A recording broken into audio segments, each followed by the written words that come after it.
This time here, I'd like to call the Coventry zoning board and review for agenda.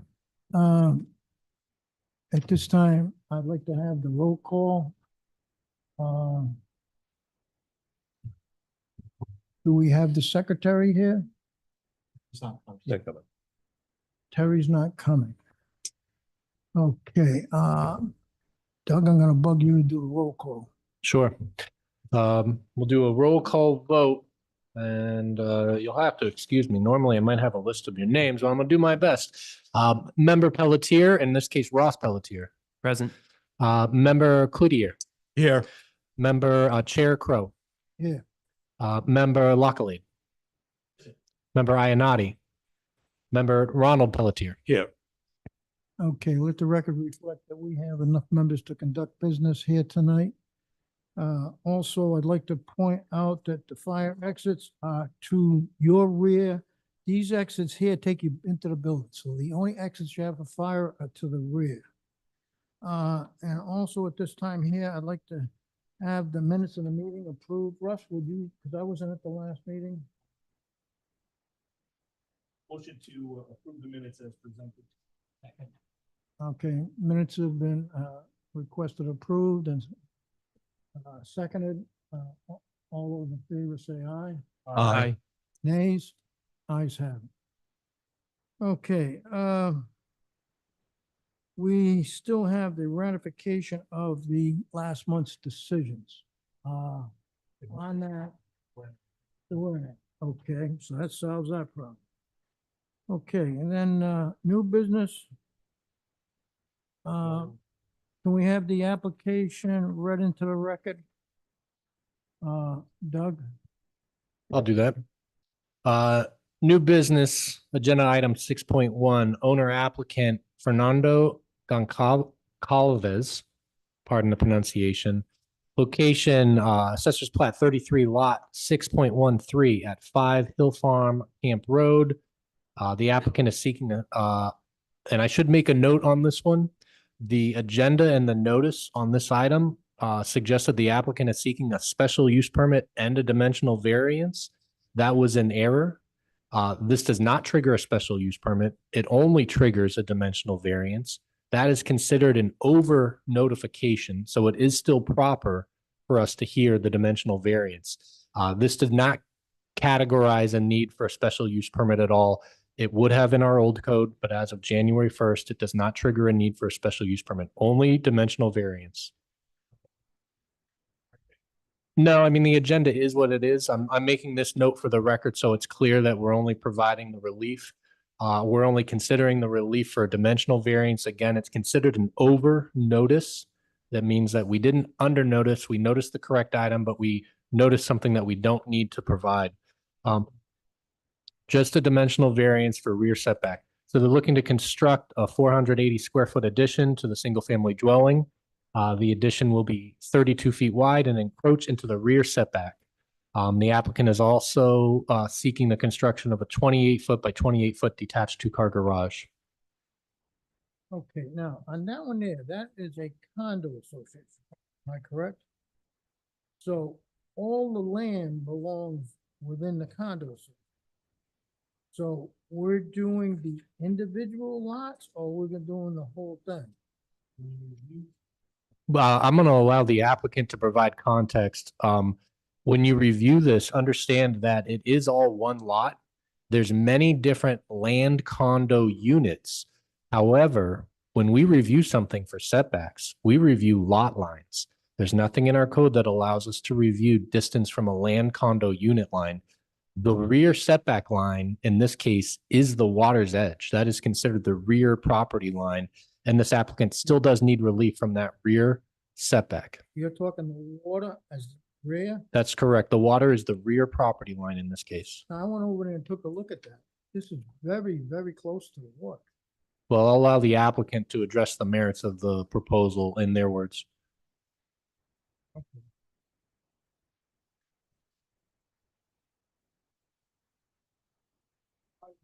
Tom Stoney, Nolan Bernero, 25 Main Street, Coventry, Rhode Island, Coventry, Rhode Island, for the owner and applicant Fred Goncalves. Okay, Oh. excuse me, you're gonna give testimony, sir? I am. Okay. You swear to tell the whole truth, nothing but the truth in front of this board? I do. Okay. I apologize for Mr. Goncalves' absence today. He's actually undergoing some medical procedures and is unavailable. So as the chair has already noted, 5 Hill Farm Camp Road is part of the Hill Farm condominium. Currently, there's a single-family residence on this condominium lot. The lot itself within the condominium is 15,893 square feet. There's 94 feet of frontage on the private condominium road. The residence was constructed prior to the town adopting the zoning ordinance. It's a pre-existing non-conforming home built in 1920, and you can tell if you look at it that it was built in 1920. The unit itself is bordered to the north by the condominium road. There are condominium homes to the west and east. In fact, 6 Hill Farm Camp was before this board. Roger came before this to increase the space of his home. And as the planner has noted, the rear boundary of this lot is the Flat River Reservoir, Johnson's Pond. The existing structure is 656 square feet and it has a 140 square foot open porch. So we propose to build an additional living space of 480 square feet behind the existing home, or actually in front of the existing home when in terms of how the town looks at it, closer to the road, away from the water. And in front of that, a 780 square foot garage, also closer to the road and not closer to the water. In this zone, there's a 90-foot rear setback. If you look at the map that's been put up, you can see that the whole lot is 193 feet and that this entire home as it exists now is within the 90-foot setback. So as we add our 484 square feet of new home, it's going to extend outward east and west from the existing home, and that'll be a new encroachment to the rear setback. It's not in line with the house. It sticks out a bit on each side. And the majority of that living space is also within the 90-foot rear setback. But it's no closer to the pond. No part of it is any closer to the pond. So previously, for many years, we appeared before this board for special use permits to changes to these pre-existing uses. There's been a change in perspective on that with the town. That was my era, just the way I always do things. I just kind of got rolling. And I put it in that way, but I've been informed that I just need rear setback relief. Importantly, as Mr. Crow pointed out from the beginning, we have received written approval from the condominium board in support of this construction. So nothing's going to change.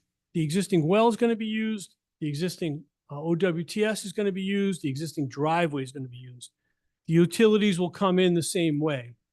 There'll be nothing built any closer to the pond, but it's a little bit wider and it's within that 90 feet. So we need rear setback relief. If you have any questions, be happy to answer them.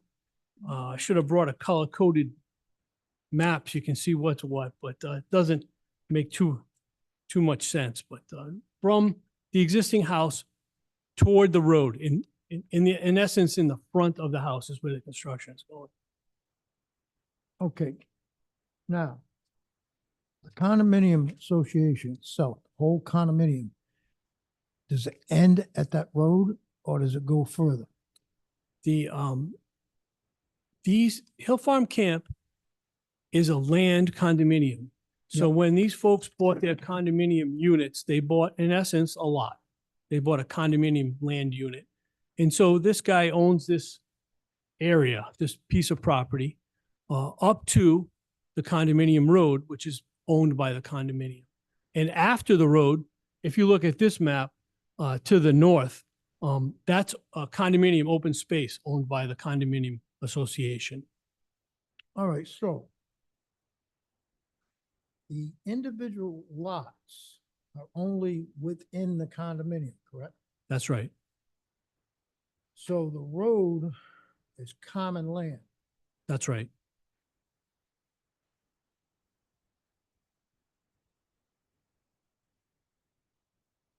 See, I'm having a hard time. I believe the property lines are with, are the outside of the condominium.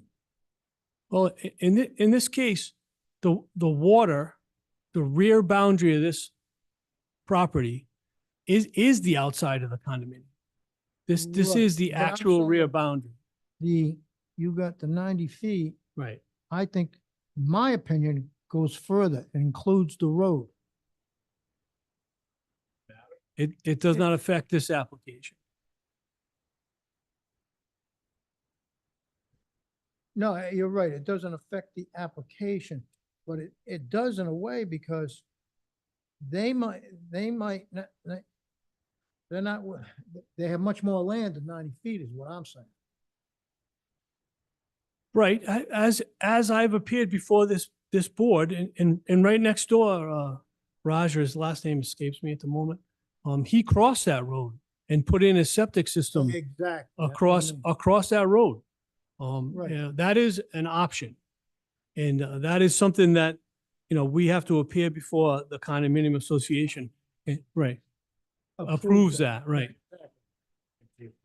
That's right.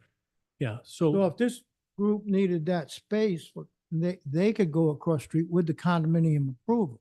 they could, in this particular case, they have a well put in 2022 and a OWTS septic put in 2023 within the 15,000 square foot area. So they don't need to do that.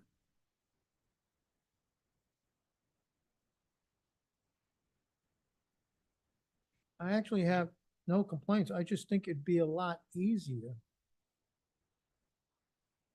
for the town if we included the whole condominium as the property owner. Because see, technically, this here boundary line is where the individual has to maintain the land. They own the land, Well, they own it, but they also maintain it.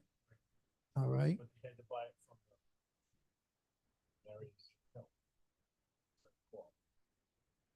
That's- correct, That's correct. correct. But at the same time, when they purchased that, they purchased all the common land too. So how many owners are down there? 77. So they own 1/77 of the roads, the open land. open land and everything else. So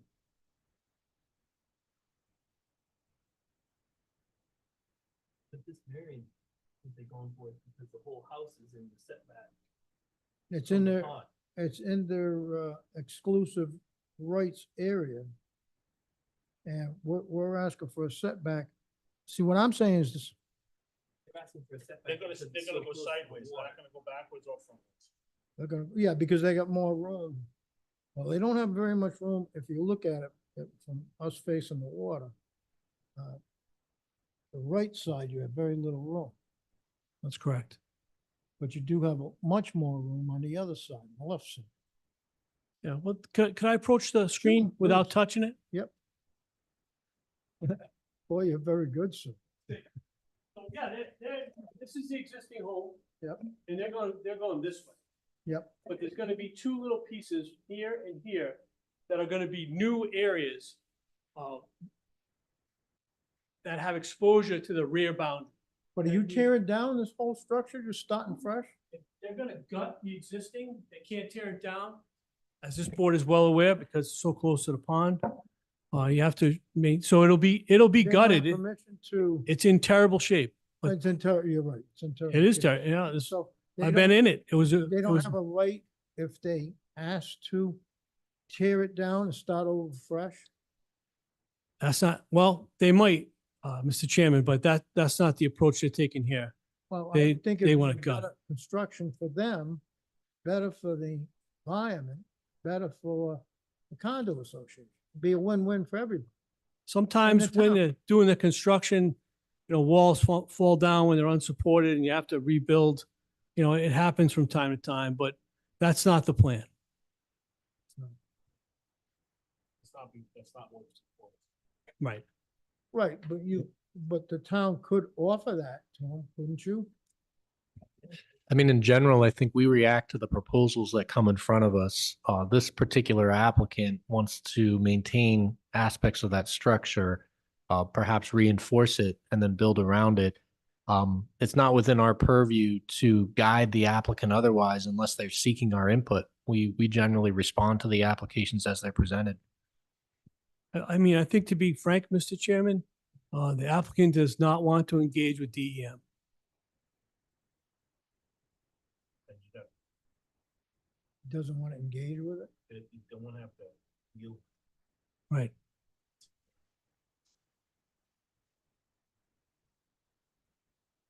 I've just found out through living in one just like this, that it's much more economical, better construction, better for the town. You just let them tear it down, start all over. But they just want to make sure they can build as close as they already are to the Right. water.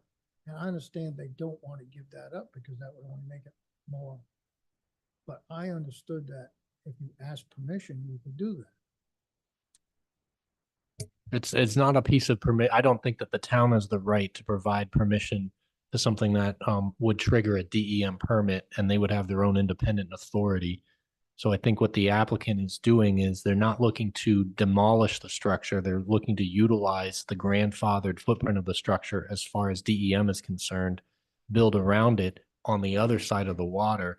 And from the town's purview, if they asked me for input, I'm happy to give them input on different ways they could approach it, but they're seeking one specific proposal, and the proposal only requires rear setback relief from us. So that's really the limit of our review, is whether we wish to give the rear setback relief here. I have no problem with the except, I feel that they have the land beyond that. You know, and I have no complaints with it whatsoever. Do you have anybody else here that would like to give testimony? No. How does the board feel? We'll check and see. Okay, is there anybody here that would like to speak in opposition to this application or in favor of this application, or just have a question on it? Anybody here that has a question on the application or what's going on? Okay, see, there's nobody, is there anybody online? Nobody, huh? Okay, how does the board feel? I don't see a problem. They're not I don't- going any closer to the water. No, they're not going any closer to the water. And I think it's only gonna be a better improvement. structure. I'm just looking to see, I think they're gonna go more to the left and the right, and the condominium association's already given their approval. So, and they're the ones who are gonna have to deal with this all the time, and the neighbors. How do you feel, Ross? Everything that Ross and Keith said, I mean, it's gonna be a vast improvement as to what's already there. So I'm certainly in favor of it. In the staff report, town themselves pretty much agree. So Okay. Eddie, how do you feel? You agree? Molly? Yeah, I agree, because the staff report is saying that, it should be approved. Right, I Follows all don't the- see none. Yeah. But I'm just trying to make it quicker for you, that maybe what I'm saying with the condominium, if you use the whole property, and if the condominium gives you a written approval and signs off on it, I think it's less work for you. And if you also offer the ability for them to tear it down and start fresh, like, not only on this one, but on any other one, I think you offer that, I think it'd be a better idea. Yeah, I appreciate that. I think one of the changes we've made in our approach to these properties, in particular, this hill camp, is that anything that was done to any of these hill camps used to trigger a special use permit, even if the addition or improvement wasn't in a setback area. We're moving away from that. I think that at the end of the day, it is important to acknowledge if the Hill Camp Association is sending us a letter that they agree, because that means that all of these other 79 property owners all to some degree had some idea of what was happening. The board who represents those property owners has seen it. I think those are really internal matters. The town's role is Exactly. just to look at the specifics of where our dimensional variances come into play, which in this case, since it's one of those properties on the rear, touches the rear lot line, that's the only piece that the town has. So we would always have a role anytime anyone wants to build in a setback area. Other than that, I think that really it's the condo association that is the best judgment for some of these proposals. That's my purview, but Okay, what the I'd board like still to has their see own review. Is a stamp from the condo association to approve the plans. We have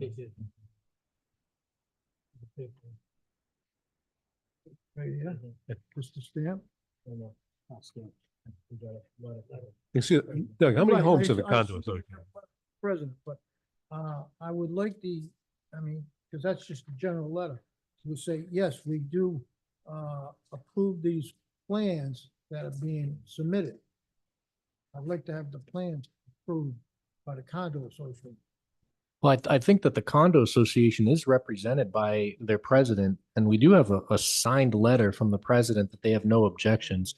And in this case, it's the condo association doesn't really have a stamp per se, like a rubber stamp that's approved or not. I think that the best version of their acknowledgement of consensus is what they've already provided, which is a letter from their president. Well, I think that's required automatically, but, I just. Maybe don't we wanna should, see maybe the we should plans. introduce that into the facts. Stated 3/20/24, Town of Coventry, Hill Farm Condo Association Executive Board has reviewed documents and plans concerning the land unit owner Fernando Gonzalez at number 5. We have no objections to proposed projects as long as state, town, and HOA rules, regulations are followed, and all proper permits are required. Also, Mr. Gonzalez has agreed to remove existing trailers once the project is completed in the allowed time. And it's signed by Donald Nestor, President, Hill Farm Campus Association. I think that's very good, but I would also like to put in the additional, is that the plan submitted has the plans in which they're being approved, correct? Yeah, this document indicates they've reviewed the documents and plans. I think what you're asking for is you're saying you want Don Nestor to put his signature on the plan itself? Or somebody from the condo association membership, yes. Can we do that in this case as a potential condition of approval? I think that I understand the intent, which is you want to make sure that the plans that have been submitted are the plans that the condo association agrees with. But to be quite honest, they're really a third-party entity, so they're just giving us input in terms of their purview. I would have good faith in this case that they haven't changed the plans since this letter was developed. But if you want, we could have a condition of approval that as a follow-up prior to building permit, that Donald Nestor signs a copy of the same plans that we've seen I here. agree. Typically what will happen is as they move closer to getting to building permit, you're going to see a much more refined set of architectural plans. Right. Oftentimes they come to us with a sketch plan that's intended to understand if we would even give them the approval. And if we give them the approval, they then create a defined set of plans. But if you're thinking that you want Donald Nestor to sign off on the plan that you have in front of you as a condition of approval prior to building permit, I don't see an issue with that. Okay. And I'd allow the applicant to speak to it if they see any issues with that approach. No, I think it's a good idea also. At least, if you see any changes in it at that point, somebody might wave the flag or something like that. But I think it's a good idea to do that. Okay, I just wanted to add for the record that in your package is also, the notice to all the individual condominium owners of Hill Farm. I saw that. So they all were notified I of the thought that was process. I know great. you were concerned about that. That should be noted. They were individually notified of tonight's proceeding.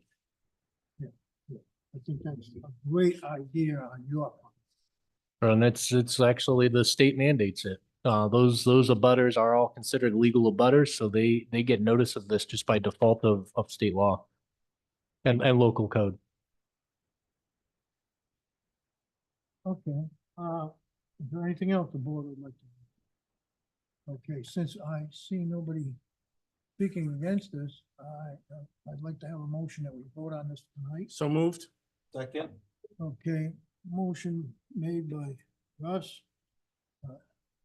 Keith, has seconded. All right, all those approved, say aye. Aye. Mr. Chairman, just a quick question. Do we want to waive the ratification of this? And what he just issued was a vote to vote on it tonight. Vote on. We're not quite at the motion to approve the project yet. Okay, all right, very good. Okay, so at this time here, I'd like to do a roll call vote on this. Yeah. And if you don't mind, through the chair, just pardon the interruption. I just want to note one minor error in the staff report on page 1. It indicates under the line proposed conditions, the applicant is proposing to construct a 656 foot addition. That statement is in error. The addition is actually going to consist of 480 square feet. So I just want that noted for the record. As you make your approvals, the agenda is correct, the notice is correct, and as you make the reference to a potential staff report, I just want that noted for the record. You don't need to do anything further. I just want that noted that number was an error.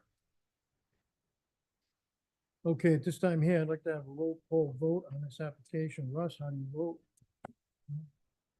I approve with the recommendation from the staff report. Keith, I approve with the recommendations. also approved with recommendations, and, I also approve, Mr. Chairman. Ed? Approve. Ron, Yeah, I approve with the recommendations. okay, And for the purposes of clarity, is it assumed that it's a positive vote with one additional condition of approval for the president of the homeowners association to sign a copy of the same plan that you have received prior to submittal to building permit? Is that, Correct. the wording of that condition seems accurate to you? Okay, thank you. Do we need Alright. to, do we need to vote to, And then actually, my thought is that as has been discussed with the board, in this case, we would be willing to waive the standard ratification process so that the vote is binding and the decision will be written shortly after this meeting to be recorded.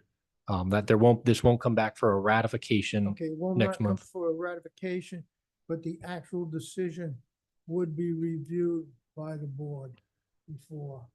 Well, we can't review the decision by the board, but Well, you as the chair will be signing that decision, so you'll have an opportunity to review it prior to signature and authorization. But I'd also like to have the board just email it to the board so they can see it. So if anybody doesn't see something they don't like, I'll defer to the solicitor. I'm not sure if we'd be allowed to conduct that email. That might, what I'm saying is you're correct. But I would just like to see that the solicitor will understand that in case the solicitor, you, I miss something, that if the board members would just email it, we don't have to vote on it. So that therefore a second set of eyes, or fourth, or fifth set of eyes would be able to see it and let me know. That's all. Well, you're gonna ratify it then next month, correct? Until we iron out that process, because I think that process raises some open meetings act issues, then we better stick with the ratification process until we iron out some way for that to happen without violating OMA. So I understand your concern, and so let's keep to the ratification process until we iron out how we can do that. I can't off the top of my head give you a method to circumvent the OMA, right? That's improper. So I gotta find out a way that you can respond. Maybe it's, you couldn't be giving comments to the chairman. That's a discussion behind closed doors essentially, right? So. why Yeah, don't we especially keep- on this one here. Why don't we keep this, No, this no. month, let's keep the Just- ratification and Doug and I will talk about a way around, if there's a way, not around, but a way to comply with the Open Meetings Act in a way that we can still get some feedback. Certainly the chairman, can always look at the decision, before he signs it and say, I'm not satisfied. And without your signature, then the matter would pop up back on the calendar. That would be the ultimate veto, if you will, that needs to come back for reconsideration. But this interplay between the board just can't be done. Does that make sense? That communication Yeah. between the board can be done. If you do not ratify, then you physically sign. No, No, we're not gonna do it like, if we're not gonna do a ratification. if we were gonna eliminate the ratification process that we were talking about it, after tonight, I would generate a document that Doug would approve it, and it would be presented to the chairman for his signature. In the next week or so. Within Yes, within a week. Faster than a month. And he would sign it if he's satisfied. If he's not satisfied, he would say, I got something wrong. But he can't start having a conversation with all of you about whether something's wrong. That's the problem with that. So if you want ratification, it's gotta come back. So right now I say leave the ratification until we can figure out a way that satisfies the chairman's concern. He's concerned about his potential revisions, but he seems to also have a concern about yours finding a decision after the fact and saying, I want this changed.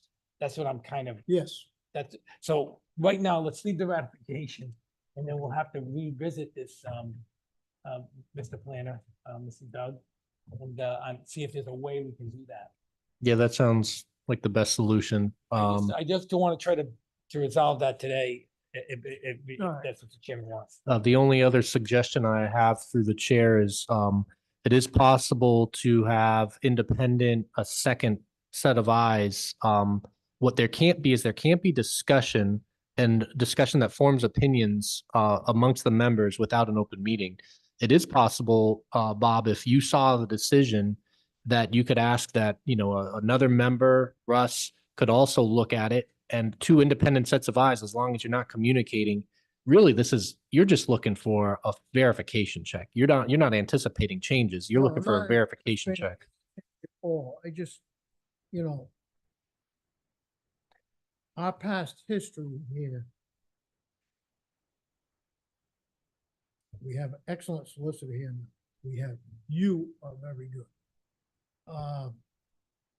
But we had many decisions changed on us in the past between the way we vote on it and the way it got written in the decision. We have not done good with that. For example, we had some with horses. And it was on a very small lot. And we recommended, maybe that's what we did wrong, we recommended, we didn't insist upon it, that once the horses passed away, they would not be replaced. And then 5-6 years later, that neighbor come up and says, wait a minute, they got all brand new horses. What? Because it wasn't written in the decision. It could have been my fault. It wasn't written in the decision. So I don't know what I'm saying. We had many kind of like that the decisions were not changed, but not everything added into it. That's all. And a lot of times it could have been, I just forgot. You didn't realize it until 5 or 6 years later. Understood. So I think if it makes sense, we'll keep the ratification on all the decisions until we find a process that provides an adequate verification. And the idea might be, if it's not through the whole board, there could be a designee from the board that could review these for accuracy. And as long as the whole board isn't engaging in that, that can be done in a streamlined fashion without ratification, but we can discuss that. I like the idea of streamlining. Yeah, It's yeah, a good idea to try and get things done much quicker. yeah. So do you want to leave the ratification in place for now and I'd we'll like come to- up with a streamlined approach? Okay, that sounds good. Okay. Next application. Thank you. Mr. Brown.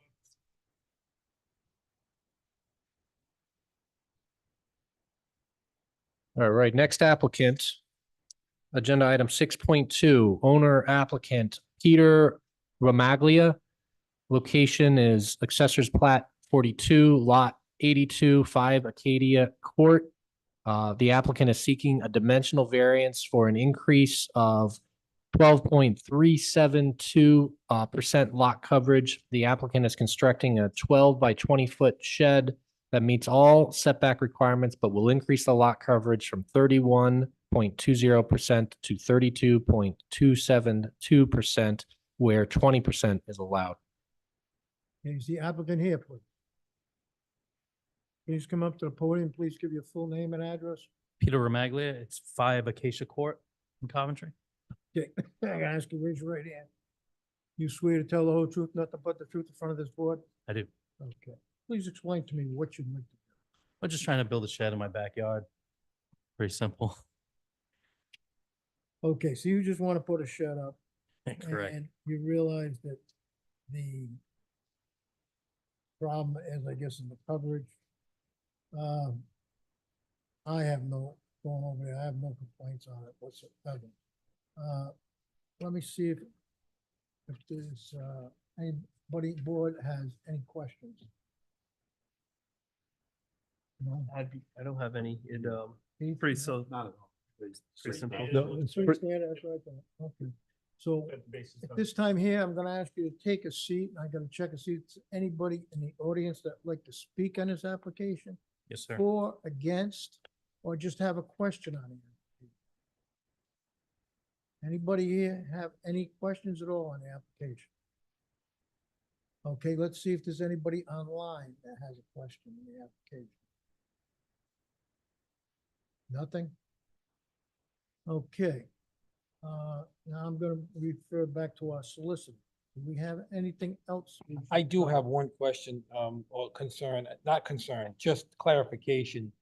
For the record, it appears by the, applicant statement in the application itself, the original, was there an original lot coverage of 31.20%? And that lot coverage was never approved?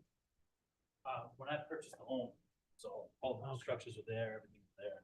So based upon the records, I guess, he's asking for the full 12.372 percentage of excess, not just the difference between 31 to 32. That's correct. He's asking for the total proposed lot coverage percentage. I think it's assumed that the previous increases in lot coverage could have been pre-existing non-conforming conditions. But we're finding that we're asking for the full proposed lot coverage. He's getting relief for everything that's on the lot that is above that lot coverage percentage. And my point is, in the staff application, it says going from 31.2 to 32.27. That's not really what's being requested. No. It's being requested to go from 20% to 32.27. That whole 12, am I right? The whole 12, Mr. Romaglia, is it right? The whole 12 point. I believe so, sir. I mean, You never got approval. You didn't, and you didn't know if anybody ever yeah, did. exactly. I just want the board to make sure they know what they're voting on, so it's record. I'm not In trying to. 1985, I bought it in 2019. No. Uh, I just want, technically, there could be a variety of reasons why that condition might have occurred. 1985 is after our zoning code was implemented. 81 is our date that we established for pre-existing nonconformities. However, in this case, I think the applicant is seeking relief for the total amount of lot coverage, and it's been advertised correctly. So, the standard is 20.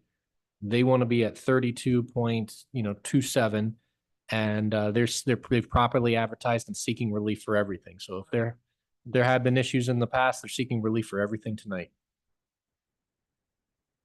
All right, I do not have a problem with any of it whatsoever. With any board members. Okay. Motion to vote on it tonight? Second. Russ made the motion. Keith made a second. All those in favor, say aye. Aye. Okay, so we should vote on this tonight. I'm gonna start off with a roll call vote. But do we have a motion what my suggestion would be, before we go for roll call, let's have a motion to consider the approval of the application and make the correct references as you might need to the staff report. Then after the motion is on the table, we can go through a roll call vote, if Okay, so that, you'd if that like to makes have a sense. motion That we approve as presented with the correction, From 20 to 32.27. is that what the solicitor? The application is correct, the notice. The reference. That was what I just want that to be correct, and I want to be sure to vote, the board, they were voting for 12 point. Reduction. 12.27 reduction. Change the vote. It's clear on that. Okay, So I'm sorry for bringing it up. okay, so, So that's the only correction. The staff report is not increasing the coverage from 31.12. no, it's not increasing, it's decreasing. 20%. Oh, the lot coverage is increased. I'm sorry. Yep. That's correct. How about I'll make a motion that we approve this, application. With Using- the addendums saying that it's going from 20% up to the 32.272. That work, Be clear. You're approving a 12.372 variance is what I'm trying to get at, and I'm not doing a good job explaining. It's supposed to be 20. It's currently at 31.2, and it's gonna go from 31.2 to 32.272. But ultimately, it's an increase of 20% to 32.27. Correct. Correct. All Okay, Yep. that.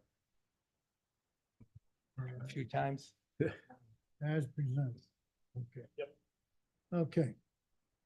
Ross? Do we need a second? Oh, yes, we need okay, motion's made by Russ. I need a second on that.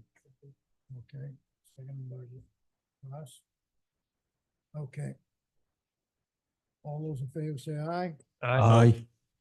Okay, at this time here, we'll do a roll call vote on this application. To approve or reject. Ross, I make a motion, I approve with the, reference in the staff report. Recommendation of the staff report. okay, Keith, Approve. I also approve as presented. Approve as presented. Keith. Eddie? Approve as presented. Ross? Yeah, approve as presented. Okay, application's approved as presented. Okay, next application, please read it. Next applicant, this is item 6.3 on the agenda, applicant owner Donald Dantuano. Location Assessors Plat 99, Lot 3. This is 250 Hope Furnace Road. The applicant is seeking a dimensional variance to construct a 30-foot by 40-foot accessory dwelling unit that would be located 20 feet from the side property line where 50 feet is required. Okay, is the applicant here?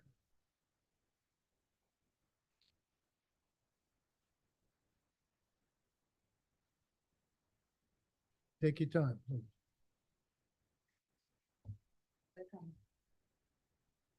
Okay, I'm gonna have you both give your name for the record, name and address. Donald Richard D'Antuano, Emma S. D'Antuano. And your address is? 250 Hope Furnace Road. Oh, Okay. But you're in Coventry, right? yeah. Mailing it. Okay. All right, please explain to me, I'm gonna have to swear you in. I need you both to raise your right hand. You swear to tell the whole truth, nothing but the truth in front of this board? I do.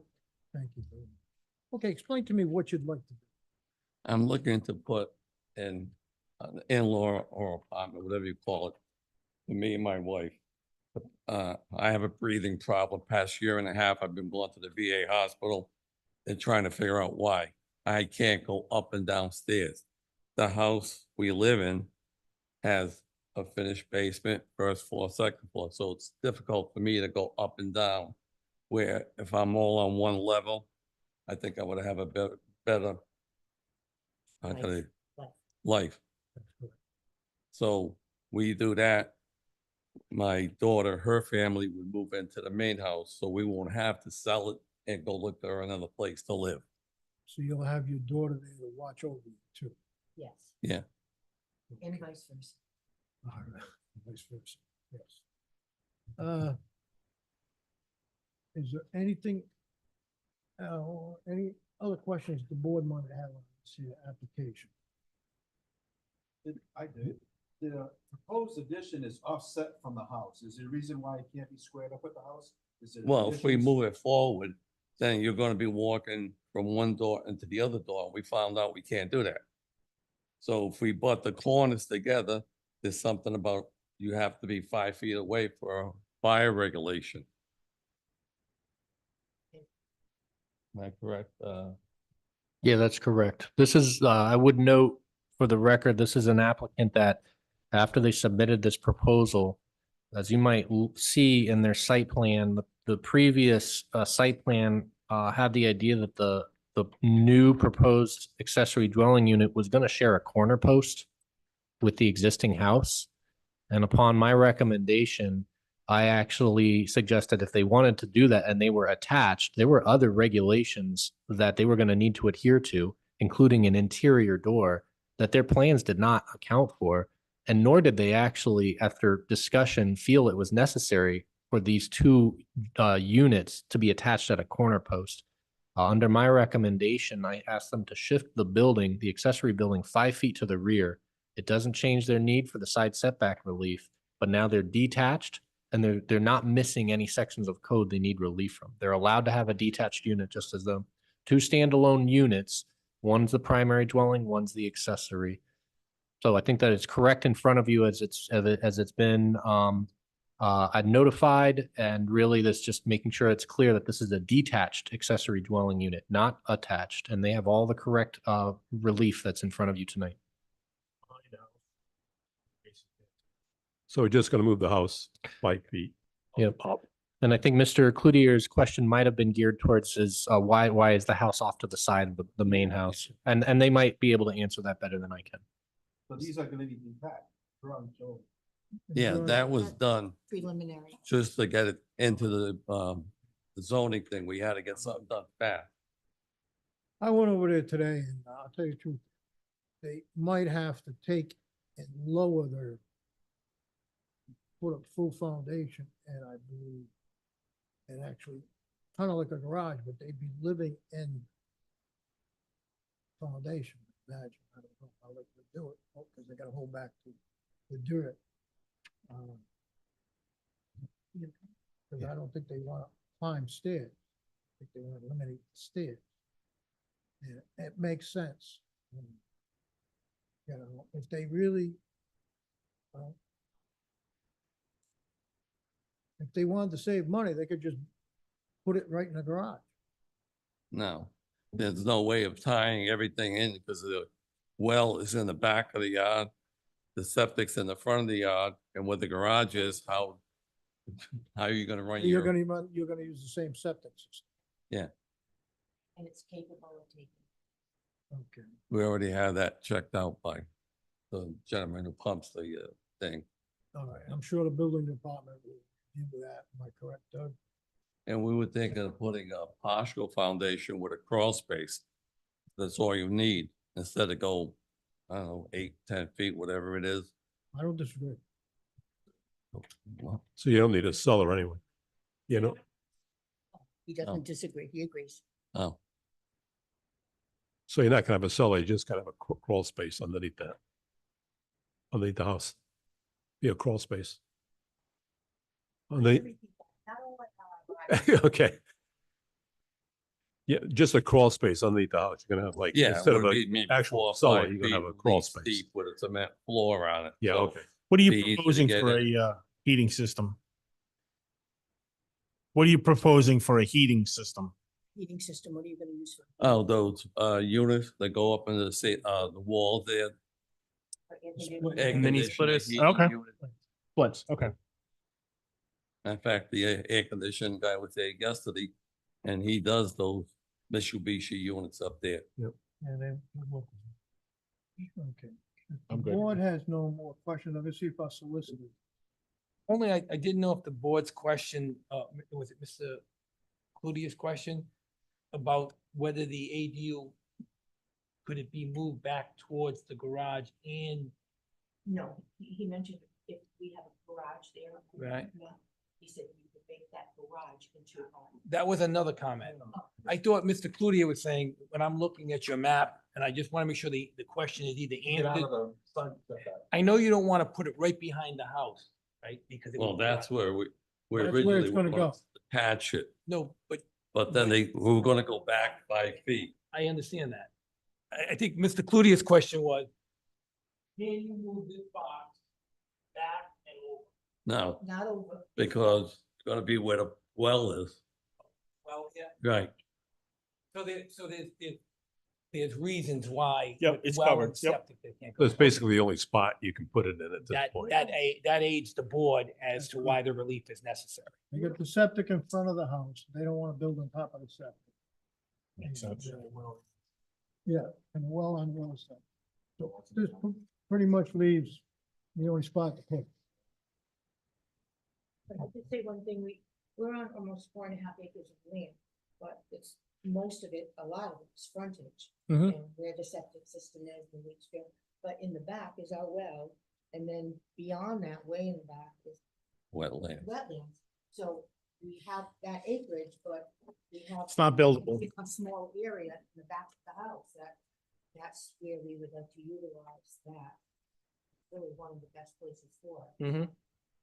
Yeah, it makes sense. We have the neighbors whose property we're They're here. going close Okay, to that'd be good. over there. If there's Mr. any and Mrs. questions. O'Neill, they're the ones that we're going to be getting closer to, and they offered to come in support of us, Bob and Kathy O'Neill. They have no problem with it. Okay, if you would like to, I'm gonna have you have a seat and I'll have them come up.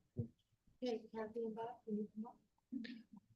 And then I would note for the record that we have received a letter and it's been distributed to the board members, a letter of support from the same individuals who are approaching. So there's a written document in the record for this. I'm gonna ask you, give your full name and address.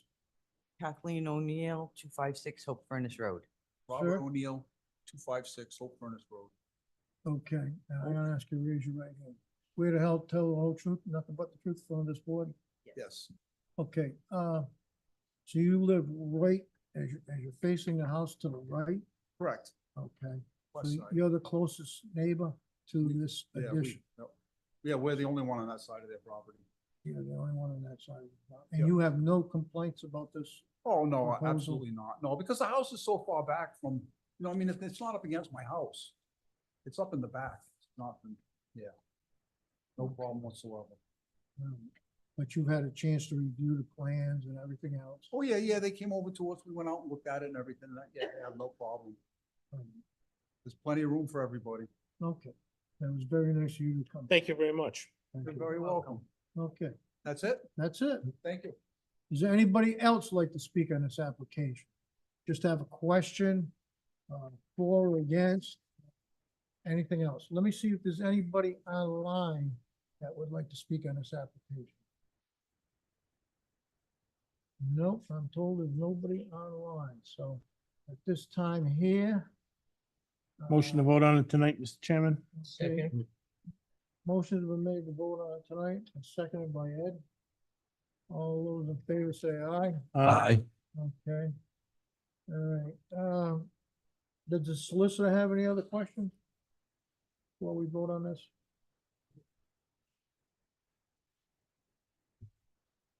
That the requested relief is 25 feet now instead of 20. It says 25 in the HEC report.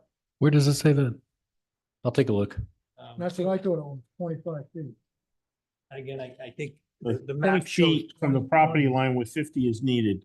So they're not changing, they're dropping back. So it's the same. It's not moving. The No, next I'm one's saying, 25. No, no. all I'm saying, I'm He needs to I'm know looking what- at the document and the map shows that they need 30 feet of relief and the staff report says 25. I'm trying to understand which one it is.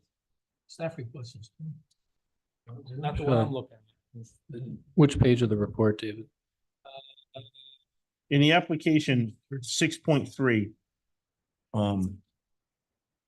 it specifically says Yeah, but it's 30 feet of relief, is it 30 not? total. they're looking for 30 feet of relief, Okay, I'm sorry. but they backed it up, so it's still 30 feet. No problem. It's a good question. They were No. gonna move the houses, were gonna touch each other, and then he's dug this up, just moved it up 5. Yeah, move it directly to the rear 5 feet. Yep. It doesn't change the relief they're seeking. They want to be 20 feet from the property line where 50 is required. Right, Okay. okay, thank you. Yeah, I think we should just make a note too, because the site plan doesn't show that 5 feet. Yeah, We if should you- make a note. of that. Actually, if you'll know, I Or your believe, staff yeah, note. towards the end of the staff report, in staff analysis, the last couple sentences, you'll see staff recommends that any positive consideration of this variance should include a condition of approval that the site plan be revised prior to building permits so that the ADU structure is located at least 5 feet away from the primary single-family dwelling towards the rear of the property. So I wanted to give you guys kind of canned language that we thought would be an appropriate condition of approval. You should make that part of the, Yeah, if you guys actually just make reference to the staff analysis. report and the findings and the condition of approval noted in the report, then you've covered it. So we're gonna have a motion on the floor, with the staff report in it. Okay, Russ, We call it a stipulation? that'll be a stipulation. For approval. So you're gonna make a motion for that? I make a motion that we approve this applicant tonight with the stipulation that documents get changed to show the 5-foot difference from the original plans, the buildings being backed up on the property 5 more feet, 5 feet. Russ, I would just put per the staff analysis. Per the staff analysis. Second that. All right. Solicitor, have any other questions? How about our plan? Nope. Okay. So, I'm gonna have a motion now. We vote on this tonight. If anybody. would Make a like to motion, that we vote on motion, it make that tonight. motion, Ed? Yeah. Russ, you're gonna second. Second it. Okay. The motion's made and seconded. All those in favor say aye. Aye. Nays, any nays? No nays. Okay, so let's just, we're gonna vote on this tonight. And at this point here, I'd like to have a motion that we're gonna vote on this as presented with the staff report being within 5 feet of the existing structure. All those in favor? Well, actually, so whose motion is that? Is that your motion, Mr. Chair? That was part of the first motion, I believe. Well, so we took a motion in between, so I just want to make sure for the record, who's the motion to approve the project? I know Russ had mentioned that. Is that motion coming from Russ? Yes, Okay. And then do we have a second on that motion? Eddie. Eddie, thank you very much, guys. Okay, I just want to make sure that's clear. All right. I approve with the stipulation noted in the staff report. Okay. Keith, I approve with the noted stipulations. I also approve notice of stipulation. I approve with notice of stipulation. I approve. Ron, Yeah, I approve with the stipulations of the staff report. okay. Applications approved per stipulations of the staff. Okay, we'll go on to the next one. Good luck. Good luck. Next applicant is agenda item 6.4, owner applicant David Hayes. Location, Assessor's Plat 323, Lot 30. Address is 0 Maple Valley Road. The applicant is seeking a dimensional variance to construct a single-family home with a 25-foot front setback where 50 is required. They're seeking to locate the structure 25 feet from the front property line where 50 feet is required. Applicant, Thank you, Mr. Chairman and members of the board. Joseph Brennan, attorney on behalf of the applicant, David Hayes. are you going to give testimony, sir? I don't believe attorneys give testimony. I give leave, but I will be sworn in if you prefer. I've done it It's up before. to You You can give. Sure. testimony. Sure, Okay, you swear to tell the whole truth, nothing but the truth in front of this board? I do. Thank you again, Mr. Chairman, and thank you to staff for the assistance with the staff report that they provided me prior to the hearing. The application that you have before you is for the property located as Assessor's Plat 323, Lot 30, known as 0 Maple Valley Road. The property itself is a rather large one. Believe it's over 7 acres in size. But due to the extreme unique characteristics of the lot that we have, the property and it's also in an RR3 zone. I should note that. You'll see from if we have the survey, is that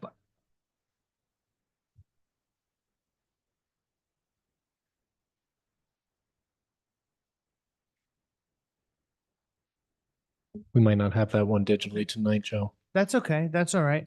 So does the board have paper copies though? Yeah. Okay, so you can see from if you look in the northern corner, there's a dotted line that extends as like a downward L almost, and it goes off into the blank space to the right that shows the 200-foot buffer perimeter. So there's Flat River that's down over there, and because of the location of that, it precludes development anywhere on this site besides that little itty bitty triangle that you see. So either way, no matter what happens here tonight, well, obviously if we're denied, we're denied, but if we were approved, we still have to go before CRMC for an approval before them to build within the 200-foot buffer. But what the applicant has done on this lot is put the proposed single-family dwelling as far away from any type of river wetland that he could, while obviously maintaining the intent of the ordinances with your dimensional setbacks that you create for each zone. Of course, that little sliver of a triangle is beyond impractical for anybody to ever build a house on, nor I think would the town want that to maintain that 200-foot river wetland edge. So that's why, and additionally, if this board probably knows, but you can't go before CRMC to get an approval. They make you go before your local zoning boards first before you go to them. So it's not like we could go to them, get the approval, and come back here. So I know sometimes people say, well, what does CRMC say? Unfortunately, I don't know yet. But either way, they would still need to approve this application, even if this board gave us an approval tonight. So with that, and meeting with Who's they? CRMC, they're the day. They would still have to approve our application. Who is CRC? Coastal Resources Management Council? You might be in front of DEM for this one, Joe. That's what I'm Oh, we talking- might be in front of D. Yeah, I DEM. think that Okay, you for wetlands probably, permit. yeah, Okay. this would be a freshwater upland wetlands, so you'd be in front of Okay. DEM. This- I was under Yeah. the impression CRMC handled those now, but I could be wrong. Yeah, I mean, you might be right. I mean, the state likes to change this all the Yeah. time. So either way, another state agency will review this application and still give an approval for that wetland edge. So what the applicant did was in the RR3 zone, the minimum setbacks for the rear yard is an easy one. We're miles away, not literally, but we're extremely far away from that being a 7-acre lot. But the two setbacks that you would deal with are the side yard setback, which 50 feet is required. We meet that. So we meet that setback. We don't have to ask for that approval tonight. The other item is just the front yard setback. So what the applicant has done is we tried to find what we believe is a reasonable balance between where to put the house compared to your regulations for the 50-foot front yard setback versus CRMC's regulations of the 200-foot radius. We don't want to, if we were to put the house completely within the town setback, that puts us much closer by about the 24 feet or 26 feet, sort of, because we have the 2-foot overhang that we're proposing as part of the proposal. So with that being said, I know that the board has certain standards of relief. So first, that the hardship from which the applicant seeks relief is due to the unique characteristics of the subject land or structure and not to the general characteristics of the surrounding area, and is not due to a physical or economic disability of the applicant. I think it's very clear that we're seeking relief due to the unique characteristics of the land or structure because of the way that the river flows directly through the middle of our property. There's no way for us to cross the river and build behind it. So this is really the only spot that is available to us. Additionally, the hardship is not the result of any prior action of the applicant. I think that's also an obvious one. And the granting of the requested variance will not alter the general character of the surrounding area or impair the intent or purpose of the zoning ordinance or the comprehensive plan. We are in an RR3 zone. We're just looking to propose a single-family home that's fairly reasonable in size. The square foot print, I believe, is in the 1600s, which is not a massive house that they're looking to build. Very reasonable 3-bedroom. And I'd add that if a single family resident is the single least intense use that anyone could ever propose on any property in the residential zone. And then finally, in granting a dimensional variance, that the hardship suffered by the owner, if the dimensional variance is not granted, amounts to more than a mere inconvenience, meaning that relief sought is minimal to a reasonable enjoyment of the permitted use to which the property is proposed to be devoted. The fact that a use may be more profitable or that a structure may be more valuable after relief is granted is not grounds for relief. So obviously, I think that, again, the relief sought is minimal to a reasonable enjoyment of the permitted use being the single family home, as we found a balance that we believe to balance the 200-foot wetland buffer and taking into consideration the town's need for the 50-foot setback. That way we're not going to a 10-foot or a 5-foot setback from the front yard, which I believe would be not a desirable place to put a house, so to speak. So with that said, I can answer any questions that the board has. Okay. Now, looking at this map, you're 200 feet away from Flat River. See is which you're at. And then you're also, now, I've got to tell, now what, 60 feet away from, on the right side of Maple Valley Road of the next door neighbor's boundaries, am I correct? It's 50 feet from the closest corner, which is within the setbacks allowed by the zone. Okay, 50, you're within 50 feet, okay. Now,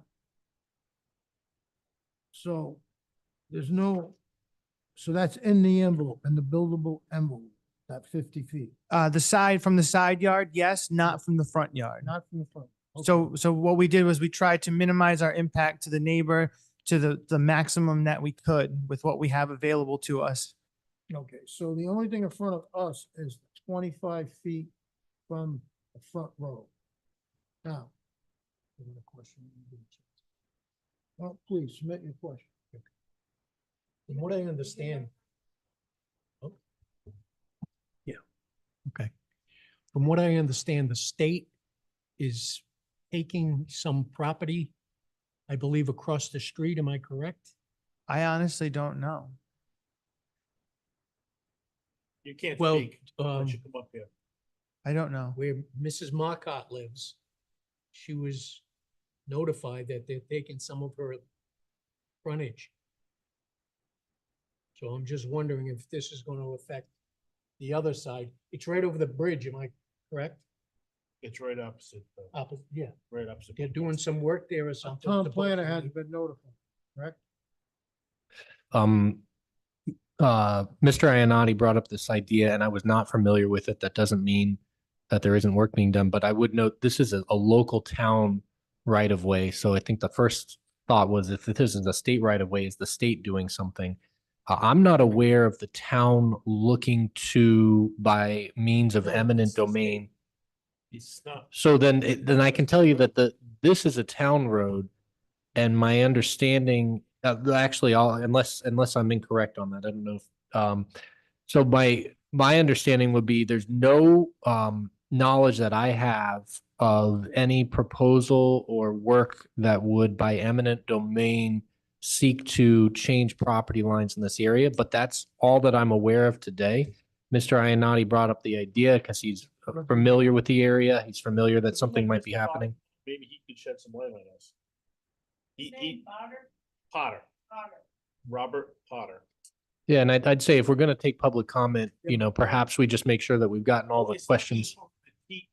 He basically lives on the side of the Markot's, but on the opposite side of the Maybe he project. can clear Maybe this he, up. maybe he's heard something or maybe he hasn't, but I figured he's here, he's an asset, let's ask him. I heard that this. Wait a minute, I gotta swear you one. Okay. Give your full name and address. Robert W. Potter, Maple Valley Road, 180. 180 Maple Valley Road, okay. Raise your hand. You swear to tell the truth, nothing but the truth in front of this board? Yes. So what was your question, Rob? Through Glenn Marcotte. He said his mother got a letter in the mail. From the state? Wait a or minute, from so the- you haven't state. seen this? No. From the state. Just tell us what you know. And they want to use her property and pay her for it. Not taking it, but that's through Glenn, not seeing the letter. Okay, so I don't hear nothing about eminent domain, but they are coming to work on the bridge to mean surveying. So, now, he just said that it was all town. Now, how is the state involved with that? Well, Maybe the intel you have. Who plowed that? Maybe state does. If I may, Town, I think that what might be happening is that the state is just using this abutting neighbor's land as a laydown area stage. I know, That but- there's no, That's- and so the state might be doing the work on the bridge where it's a town right of way, but the state is doing the work. Could be something we need to check out, only because, again, this is hearsay. Right. Mr. Marcotte, Billy, said they were taking some of her frontage. Well, he Now, might I don't know know if they're more. taking it or using it. He might be know more because he sees her every Thursday night and read the letter. Absolutely. And I see him every day, so. Yeah, but That's why I brought it up, But because. one thing I have to say is growing up since 1960 in that area, that's called Turkey Meadow. Where's the Flat River coming from? Well, the plans do label it as Flat River.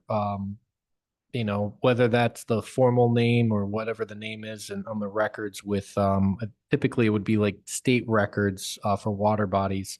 I don't think it changes the fact that the relief is still the relief, whether the river has X or Y name, it doesn't really change that what's in front of us is a setback relief. Can I ask a question to him? In a No. minute, we just, Submit it to the board. but we gotta wait for his presentation to be. to So finish up. ask you the question? You'll get the question, he'll let you the question afterward, after we're done with the survey, please. Yeah, let the attorney finish his presentation. So far, has, you know absolutely nothing about any of that situation, correct? I do not, but, I would offer the position that and I'm not, I mean this very respectfully. I don't think that has any merit with our application. It's a completely different property. And does affect either, it if- even if they were taking it, as of now, it's not taken. So our survey and our information is still correct and our application before you is vested by right. And then I would also offer that, not that we need this at this time, but I even think that our application would survive the standard of a use variance. That even if we were denied, that you'd be denying all beneficial use of the property, because what else could someone put there? That's my presentation, but if the board has any other questions, I I'd just still be got a happy quick- to answer. Quick question though for Doug. Yeah, that's a town road, I assume. That's my understanding. Maple Valley Road is a town-owned road. What I'm hearing is that the state may be using an abutting property across the street as a laydown area to stage for construction and bridge work. To my knowledge, there's no intent of the town to use eminent domain to widen the public right-of-way and alter the property lines. That would be a pretty significant deal, and I have not heard anything about that. So I think that the odds that that's happening are very rare, but I think that the applicant is correct in that the application as it's in front of us today do reflect current property lines. And the only thing that in my mind could change that is if by some very slim chance that eminent domain did happen and it happened before they pulled building permit, perhaps then the relief wouldn't be appropriate. But man, I think that this applicant, this property owner would be getting plenty of notice if there was an intent to take their property by eminent domain. That wouldn't be something that is given to them with a month of notice. I think that it's very rare that that would happen. And if it was, I think we would have known about it. And then this property owner would likely have known about it. That's my input for the board. Again, so the bridge is owned by the state, obviously. Yeah, and or the state is responsible for the work Work to on the to do bridge. it. I just wanted to bring it up because that's what a couple of people had mentioned to me. Figured I'd ask. Thank you. Thank you. I've got a question. This other road on the maps, Stone Privilege Road, is that a private road or? So, From how it's labeled on the plan, it's the surveyor has it labeled as a 20-foot right of way. So I don't believe it's necessarily a town road, but That's driveway. It's on the. Yeah. Call it the south side of the bridge. the 117 side of the Yep. bridge, right? Yes. Towards 117. Mhm. So, When you come around the corner, yeah, there's the old mill, the old lace mills up on the hill, there's a couple of driveways. And then just before the bridge, there's Dennis Smith's driveway that runs up into the woods. and so that's not on, it looks like it says right away, that's not on the applicant's property, that's on the other name. Correct. Correct. Okay. So, why couldn't they, so looking at this map here. Yeah. Why couldn't they just make a real long driveway and get to the back? because we'd have to cross the river with a driveway, which would still be impermissible because we'd have to get a CRMC permit to Yeah. do that as Well- well. And we'd be even closer to the 200-foot than we are proposing. Right now, our proposal would be, I don't have the exact measurement, but from our closest point, like probably about 170, 165 feet away. Everything else would always be closer. So you would need to go to DEMCR Yeah, the state for a agency. road, for a driveway Yeah, within, okay. I didn't know that. Now, you're saying the only buildable land is where you're putting it, where they want to put that house, am I correct? yes, that's, That corner? yeah, I mean, it's even smaller. It's actually, if you look right in front of our house, that little triangle. Yeah. From a river standpoint, that's the only place that could be done without having to go to the state agency. So anywhere on this property, no matter where you put it, you have to go to the state agency. Our goal was to find a spot that would make the most sense, balancing their need and their requirements versus your needs and your requirements. And we think we've done that. Now, could you push it back a little bit or? I you- could, but that makes the approval from CRMC harder. And Oh. that's why when we met, we discussed that what we would do is we wouldn't encroach more than 50% on the town's front yard. Because that's not that it's a going rule. I do this work a lot and I usually see that's kind of the threshold. You don't really ask unless you've got some extreme compelling reason. But I don't think we have that. I think we can push it to this spot where it makes sense. And behind them, there's wetlands. That's the point. Yeah. I don't know. I don't know. I think there's been some flagging. You can kind of see that on there. So some of the land behind us isn't technically wetlands, but it puts you still within the 200-foot buffer that the state agency requires. Okay. But you can put the septic system where you got the Perkos test and marked in that area. Yes. Yeah. Would it be But that behind would the have house? to be approved by the state. Yeah, they'll get that approval as well, the on-site wastewater treatment system. Okay, now, my other question is, this is only 25 feet from the road. Yes. That's like from me to you. I think it's a little further, but I know what you're trying to say. Yeah, it's not ideal, but That's when you do very a close to the road, that's a highly traffic road. yeah, so on the plans, you can see that you're offering a 2-car garage, which actually puts the parked cars inside the house on the footprint. And then the driveway, obviously leading up to them. I know that by parking rules, they need to be 9 feet by 18 feet long. And we would even meet that with the 25 feet. We'd even have an extra 7 feet in the back for anybody pulling in or out. But we have a 2-car garage that we're offering that's inside the house as part of the application. Now, the actual property line and the road, what is the distance there? I don't know the answer to that, but from the looks of this, from the pavement, we have more room. So it actually would be more than 25 feet from the paved area. That is true. So you're probably gonna say, I'm gonna say it's about, maybe that's another 5 feet. I think that's an accurate depiction based on like the scaling of this. But where I get very nervous, by the time you do the steps coming out of the house, that's 5 feet right there. So you're gonna be still on the road over 25 feet. Well, the steps are to the side of the driveway. So the steps and the driveway, the steps would not take away any of the parking. So in other words, No, the but walk. what I'm saying is, it's gonna be, so you're gonna be, by the time you get to the bottom of the steps, you're gonna be only 20 feet away, not the 25. You're only gonna be 20 feet away. On these plans here, you're only gonna be, like I said, 20, by the time you do the steps, you're only gonna be, and that's a heavily traveled road. There's a lot of traffic on it. I went up there today and went through there.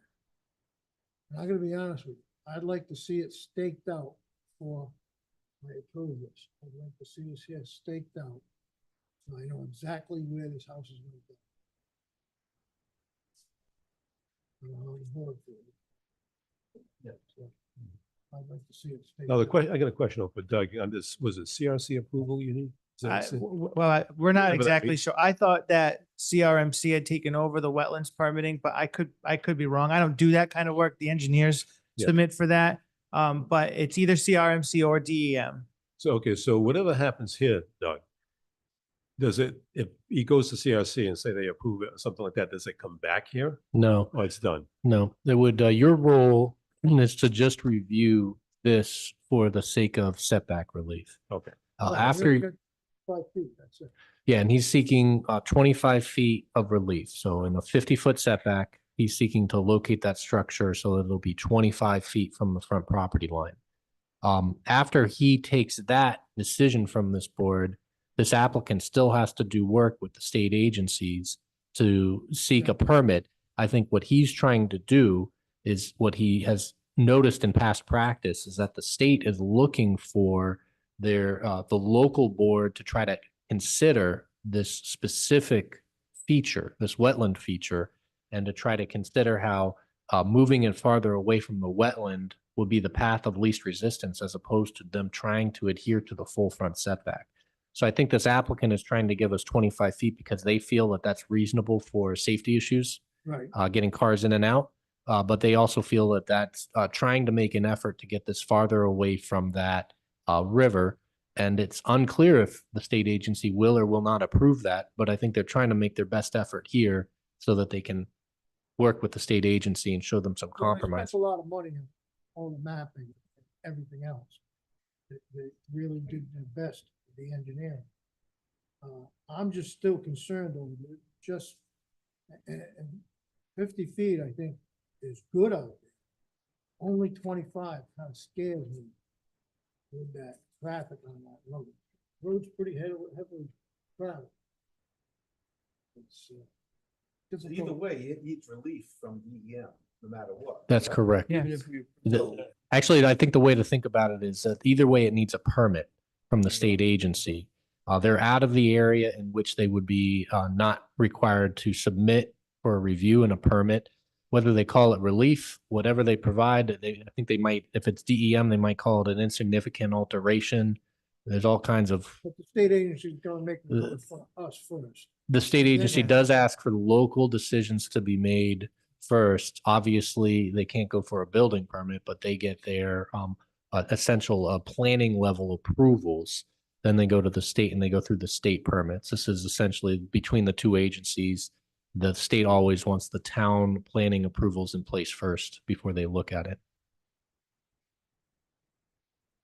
I mean, my suggestion would be, if the issue of safety is of on the top of your mind, I think seek input from the board if they think that there's also a tight circumstance for car maneuverability and sight lines. I know others might be familiar with the site, but if that's of concern, then perhaps, the board can weigh in with if they agree or if they feel as though that's at 25 feet is enough room to safely maneuver the vehicles back and forth from the roadway. Therefore, sideways, and therefore, they have much more room for parking and coming back and forth. I mean, I think that the other point of that is that if you turn the house sideways, they're going to be again 25 feet That's closer to 25 the feet. river. They're trying to get the flat end of the building farther away from the river. They turn the building sideways. Suddenly, the closest part of the building is right back where it would be if they weren't asking for setback relief. It's likely CRMC would tell us to flip it back. All right, just a suggestion. I think I'd like to see it staked out also. Yeah, I agree. I like my eyeballs. Yes. And I realize you guys have spent a lot of time and money just getting to this point. And you fit everything but the 50 feet. I mean, you fit on, the building envelope fits everywhere else. Am I correct? It's only front setback relief they're seeking. I'm just nervous safety wise for the 25 feet. Yeah. Yeah, I think you're more concerned about on the steps going out, That's right. because you only get 20 feet left That's correct. as you're walking down. Well, and I This- think if the safety issue is in relation to vehicles, I think the applicant was making the point that the distance between the garage and the public front right of way, or I'm sorry, it would be the public front right of way is 25 feet. You probably have an additional 5 feet before you get to the edge of pavement. So somewhere around 30 feet between garage to the edge of pavement. The steps as a pedestrian issue, I don't know if that's the safety issue that you might be concerned about. You're probably worried about vehicle movements. No, that other 5 feet, Doug, is that? Say if you put the Town garage. property? I mean, No, is that, right, is that other 5 feet town property? That's correct. So they're asking for relief for 25 feet, but realistically, they're probably 30 feet from the pavement edge. So that's where the cars would need to stop, be checking their sight lines, et cetera. So if the town decided to widen that road, say, they could take that. Correct. Yeah. Yeah, that's why they ask for relief from the property line. That's essentially, the town does have that ability to change that. I think I don't know if it's likely that the town is looking to widen that right of way at this point, but I think it's a practical consideration for the board that they need relief for 25 feet. It's a practical consideration to know that the public right of way is not exactly where the pavement line is right now. Right, okay. now if they put the garages on the long end instead of facing the road, wouldn't that be better? I could ask the applicant if, You know what I'm if that saying? would be possible. It may be difficult because I think the intent is to stay away from the neighbor as close as possible. We Well, that can't would- put the driveway to the south side because that brings us closer to the river edge. If we were to put it to the north side, I imagine the neighbor wouldn't want us driving around and then in closer to him, but maybe they would. I don't know. Right, but if you did it on the riverside, Yeah, but that would Can't put us change. closer to the wetlands. CRMC would tell us, just put the driveway straight ahead again. And then and not that I'm trying to, obviously I represent the applicant, but to put it on that side, you can see from the plans that we have, he would have to get entirely new architectural plans. Because right now that is living space on one side, garage on the other side, the foyer, everything. It would encroach upon the stairs. It would change everything. He'd have to go completely back to the drawing board. Through the chair, I think one idea that might not change architecturals, but might accomplish what you're seeking.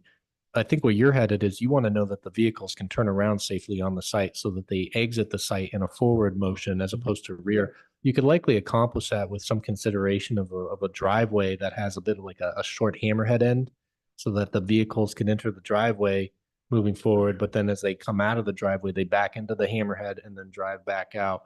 That might be a consideration that doesn't change architecturals and it just, it may increase the pavement a little bit in that area. That's a suggestion. Instead of just backing out into the road. Correct. which I think is that very busy. if we're talking about a safety issue of vehicles and the proximity to the roadway, I think the biggest consideration is just trying to find an accommodation so the vehicles can turn around. And that Right. would be a hammerhead turnaround right in front of the stairs that they could put. That way it's not closer to the neighbor. Yeah, the hammerhead could go either way. I mean, that component of the project isn't necessarily scripted on these plans. That's a minute detail, but We could It- it- accept that as a stipulation from the board. You could accept that. Yeah, as a turnaround in the front for the driveway to allow for cars to back up and then pull out forward facing. Certainly. Do that. Oh, we oh can. yeah. Parking spaces are 9 feet wide by 18 feet long. So if we've just had 18 feet, that would be able to fit 2 cars to do a turnaround, which you wouldn't do 2 cars at the same time. You want to see how long the 25 feet is? No. 25 feet's about where Robert's sitting right now.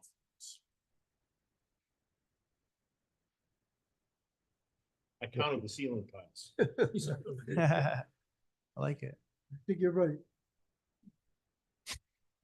You can't see anything. Want to talk to the audience? Yes, I'd like to have the solicitor, if the applicants all finished We, at this time. we are. Thank you. Okay. Is there anything, well, see if there's anybody who'd like to speak in the audience. Is anybody here who'd like to speak? Yes, Mr. Pond. Ask him a question. No, you gotta ask it I'd to the suggest board. direct your question to the board, who can then redirect any questions after all the comments are taken. Can Already you been find out called if Mr. Hayes is gonna live in this house? Or is he gonna sell this house?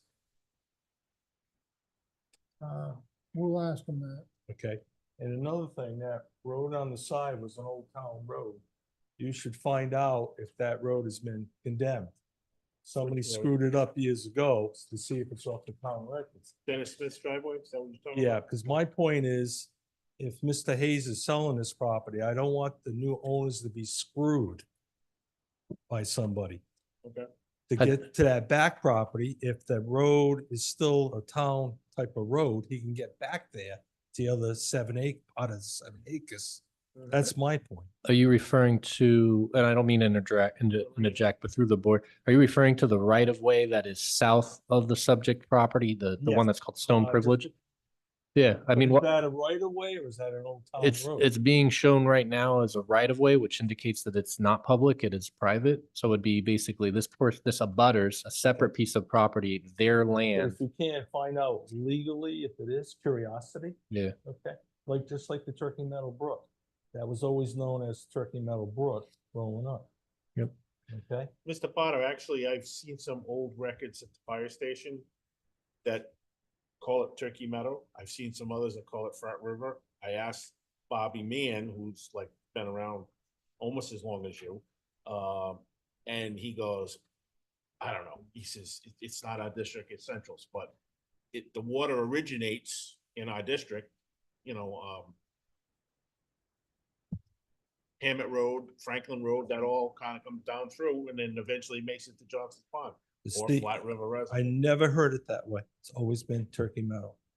Me too. And I'm just concerned if the house gets sold, that the new owners come in, we have this problem.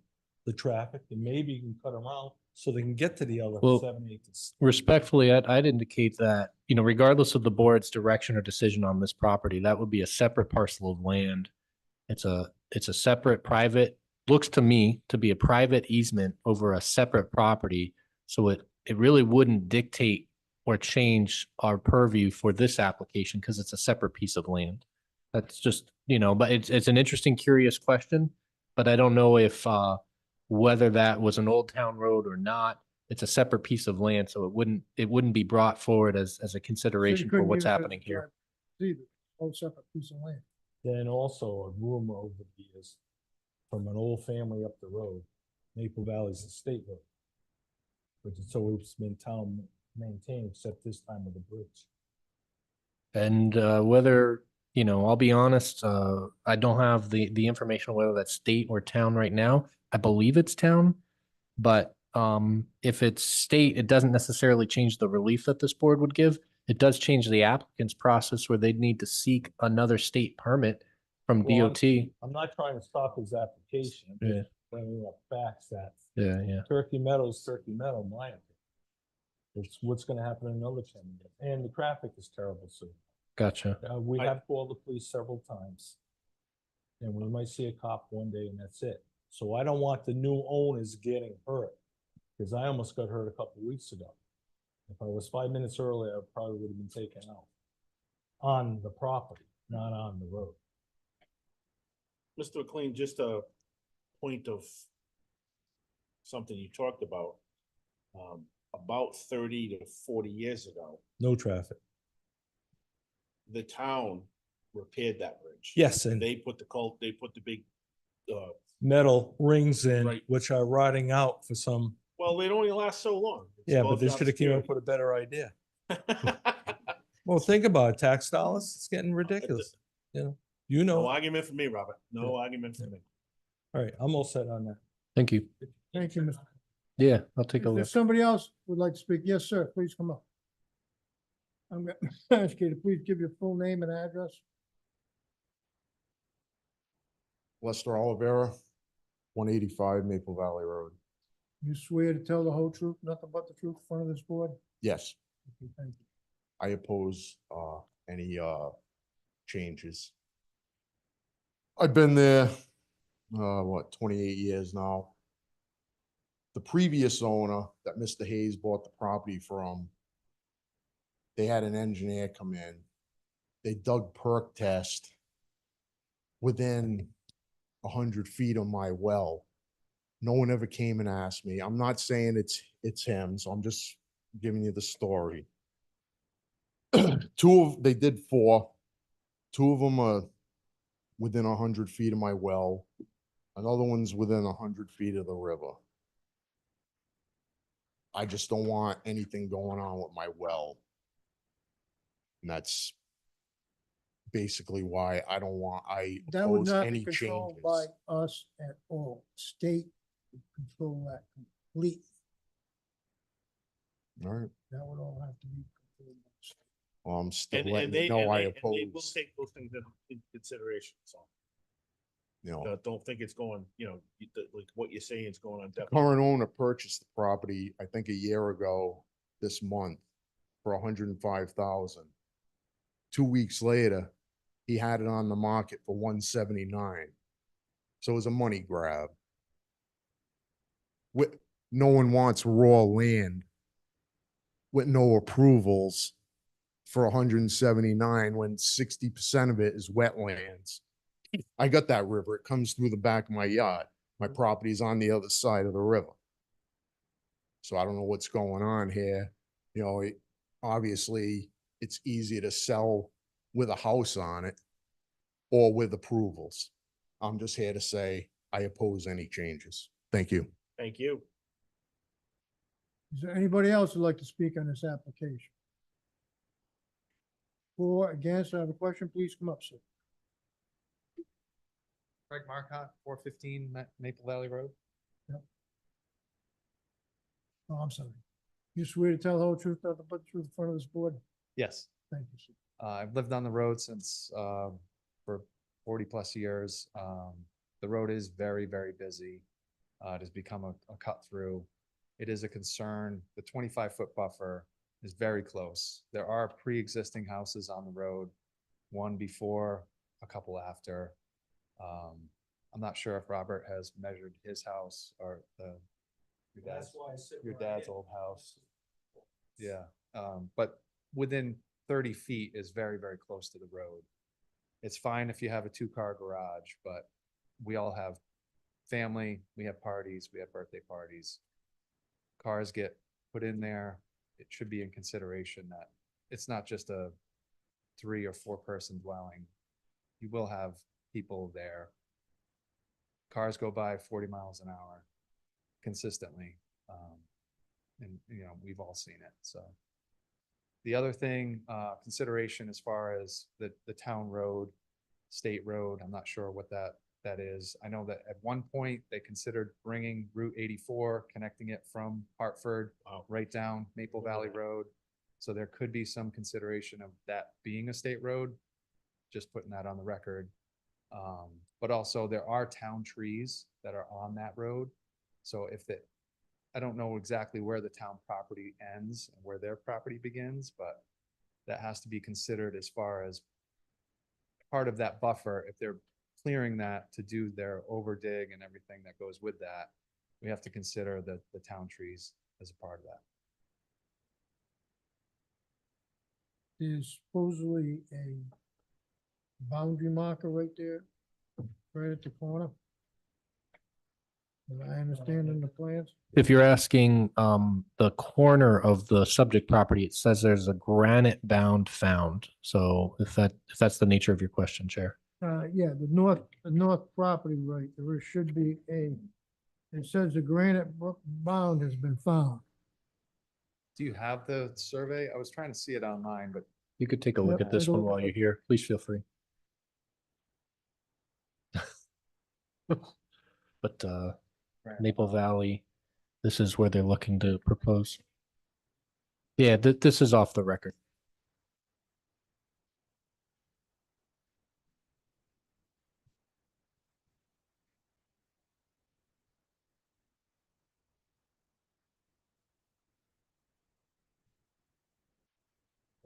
yeah, so where would the edge of disturbance?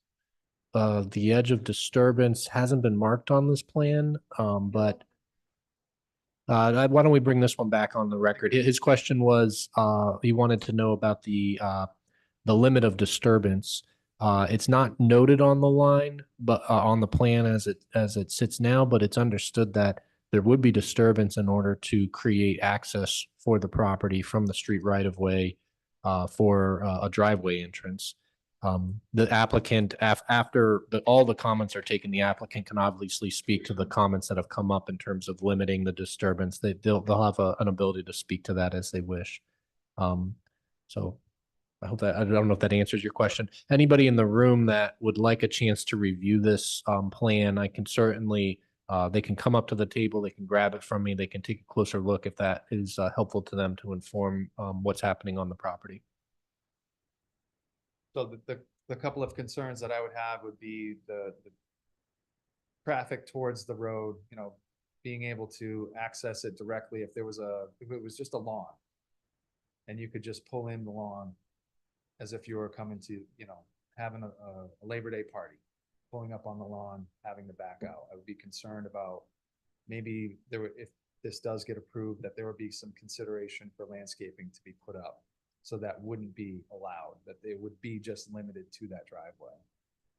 Right, that's why we were concerned, we don't want nobody backing out. Right. Maple Valley. Right. We want all the access Right. to be, safely done. Right. That's our Yeah. concern. All right, anything else? Thank you. Anybody else would like to speak over there? Anybody else would like to speak? Okay, sir, I'm gonna bring you back up. The big question was, is the applicant gonna be living there, or is this just for retail sale? Thank you, Mr. Chairman. So, I don't have it. I texted him. He may be sleeping because he wakes up very early.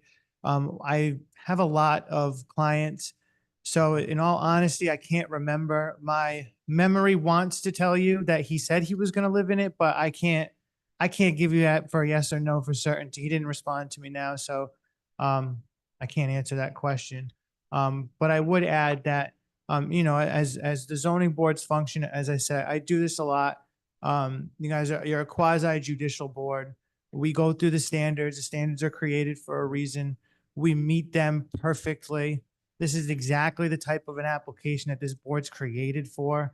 I really do think we've met everything, and that this is a really good application for a residential home in a residential zone. And a denial in a residential home is a taking of all beneficial use of it. Yes, I'm very But concerned. Yeah, I I'm understand. I understand. concerned. And you're right. And I What think- would you got, how many acres here altogether? 7. It's 7. very unique characteristics of the subject land.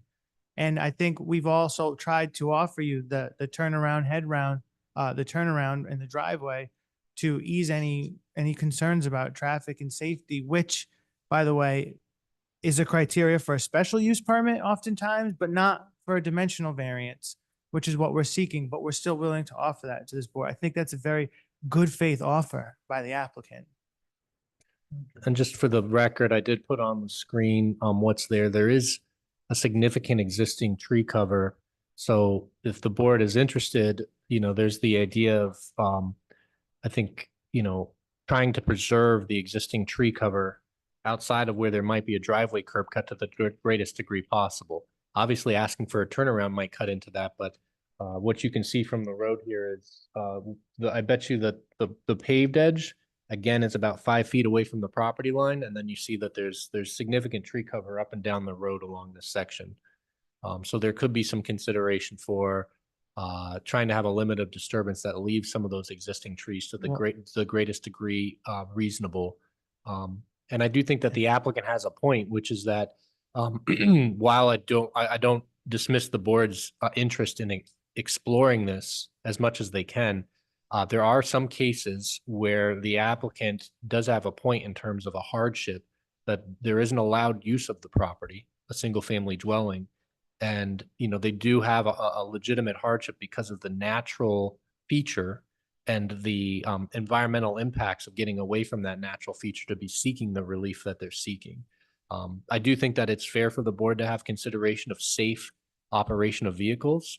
But I do think that, with consideration of a turnaround, there could be designs that accomplish that even within the 25 feet. So I think there's a lot to weigh here, community character, trees, safety. But I do think the applicant does have a legitimate hardship on the property.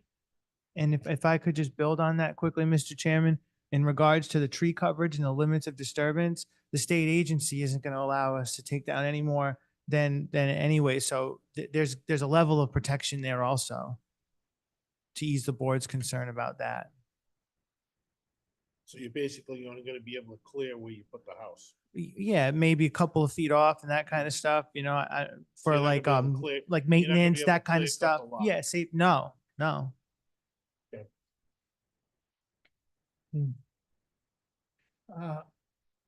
Okay, I don't know if the board has any further questions in the solicitor. I just wanted to, for the clerk, for the stenographer's benefit, what do you have up on the screen and what is that website?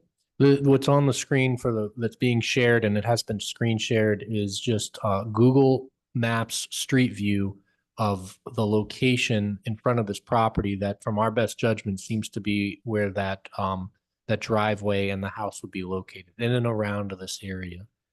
Just giving, for the record, an idea of what the current conditions are along the edge of that right of way. Okay. At this time here, I believe. Yes. As far as the hardship, I think it was pretty obvious when the new owner purchased the property that this was going to be a difficult task. If there's 7 acres, there seems to be a lot more land on the other side of the river that should be able to be built on high and dry.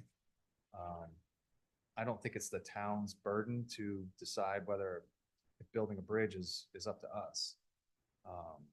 If we're trying to squeeze something into a spot that really doesn't fit, there's plenty of land on the other side. There's actually a piece of property a private piece of property off of the right of way, Stone Privilege Road, that they could maybe purchase a portion of that to access it. I don't think my opinion is. Your opinion, I agree. The Yeah. problem is we have approximately. I understand the 7 position acres, that I you're in. believe? Yes, I understand that the board is in that position, that there could be a potential legal case to push this further on the hardship of. Right, the but we variance. need to have But it's not like we're asking for more acreage. There's plenty of acres. We're on the cusp of the 3-acre minimum, less than a half a mile down the road. So this is a 2-acre minimum residential zoning, correct? No, Yeah. that this is currently a 3-acre minimum zoning. So there's more than double that could be available for it. So Yeah. I would consider that, the board consider that. And then I will just note, but for the record, the plan set is available that the public can review.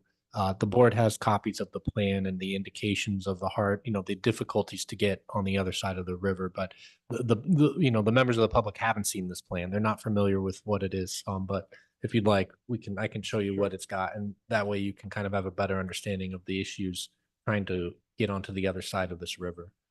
I guess what I'd like to get on the record is that this was not just sprung on the new owner. They bought this property knowing that this would be a difficult task. The road, I want to reiterate, the road is very dangerous. This is a major cut through between 2 state roads, 117 and 102. And people they don't really care about whether it's 25 feet or 50 feet. It's all very dangerous. Thank you. Thank you. Yes, please.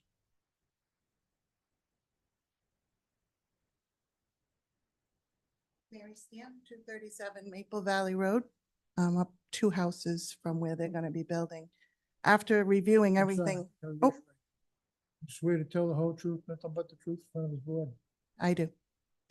I've been out there almost 40 years, and I agree with Mr. Marcotte. The road is very dangerous, specifically in that area. The bridge is dangerous. I know there's some plans for it to be rebuilt, and what they're gonna do with it, I don't know.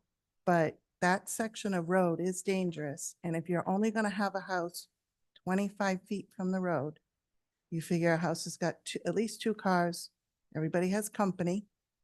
So you're not gonna have a lot of room for parking, for pulling in and out of the driveway.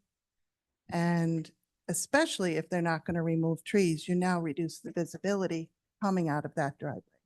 And you've got that bend at the bridge. So I do not think that 25 feet is enough for this house to be sitting on the road. I've don't lived think there for anybody- 40 years. We've all been out there. We see how this road is and how dangerous it is. To have a house that close to the road, I think you're endangering other factors around it. Thank you. Yes, sir. You've already been sworn in. Give your full name. Lester Olivera. When the property first became available from the McGuire family, I was in the process of purchasing it through my realtor, because he told me, he's like, the only land this is gonna benefit is you, because of the scenario of the river. I even went to the town, I don't know who I talked to across the street, and he's looking at it, he's like, this is an engineering nightmare. So I came up, the amount, and I was overbid by the previous owner, couple from North Kingston. They're the ones who came in, did the perk test. I called DEM because they came in with a bulldozer, plowing down trees. There's no silt fence. There was nothing. A year later, not even a year later, the property's for sale. It sat for sale for 2 years until Mr. Hayes bought it. Like I said, he bought it roughly a year ago today, somewhere around now. 105. 2 weeks later, it's 179. Mr. Hayes isn't gonna leave Situate Avenue. He's got a big, beautiful house up there. He's looking to build this Okay, I house. can't get into. I know, but I'm just saying, it's, Mr. Potter's question. He wants to know if he's gonna live there. I don't see him moving out of his big, beautiful house on Situate Avenue to go live over there, Well, that's 20 up to- feet off the road. That's up to him, and that's nothing to hide. All right. Okay. The board have anything else they'd like to add? Okay, I believe we like to go on, am I correct, inspect this with the state, when they're being staked out. Ron, that's what you'd like? Ed? Yeah, I think so, yeah. I got more questions than it, Oh, you have more questions? Okay, but not now, but I think after we stake it out okay, after Just you a- stake it. and take a look. So you'd like to continue this? Yes. to next month. Yep. Next, which is what date in September? The September meeting of the zoning board, let me double check. I believe it's gonna be the 4th. September 4th is the first Wednesday of the month. That is the next meeting of the zoning board. So to be clear, staking it out for members to review at their convenience individually. You're not looking to conduct a site walk of the board. So that you're just requesting that the applicant stake the corners of the proposed structure or therein reasonably. Any other items that you want them to stake? Red, so we can see it. Or an obvious. Or just color put flags on them? Flag. All right. I've got a question here. Yep. Do you think we could get a copy of this map here, but showing, like I see the 200-foot setback here and I see it here. Do you think we could see like a line showing it bend with the curve? Because when I look at it, the river obviously cuts back this way. So this shows 200 feet coming out to here. Sure. Yeah, yeah. So